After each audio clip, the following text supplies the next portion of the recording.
Global markets have surged as the world's major central banks move to avert a Christmas financial meltdown. They've cut the cost of borrowing US dollars to help European banks cope with the deepening crisis. The Australian market liked that. It jumped up across the board. Here's finance correspondent Philip Lasker. An offer of help from the most powerful central bank alliance possible hit markets like an adrenaline rush. In the short term, the panic is over, but we all know that more steps have to be taken after this important one. Global markets surged between 2 and 6%. The US and some European markets had their best days in more than 2 years. Australia saw its biggest gain in almost a month. What the market's now breathing is a big sigh of relief in the fact that the lines of business and the channels of finance are still open.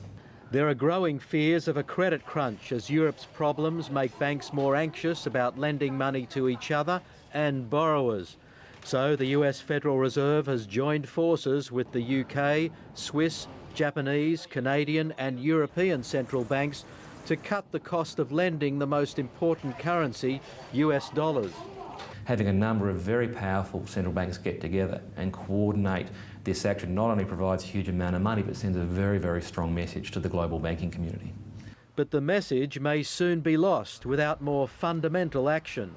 This action today doesn't do anything to end this sovereign debt crisis. We will need more action from the Europeans and especially the European Central Bank.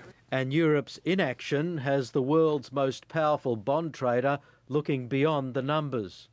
Every day when I kiss my daughter goodbye in the morning, she's 8 years old, I wonder what world is she going to inherit? If Reserve Bank Governor Glenn Stevens feels the same, he might cut interest rates again next week. Interest rate cuts are really only based about what's happening in Europe. So it's a day-by-day proposition. Philip Lasker, ABC News.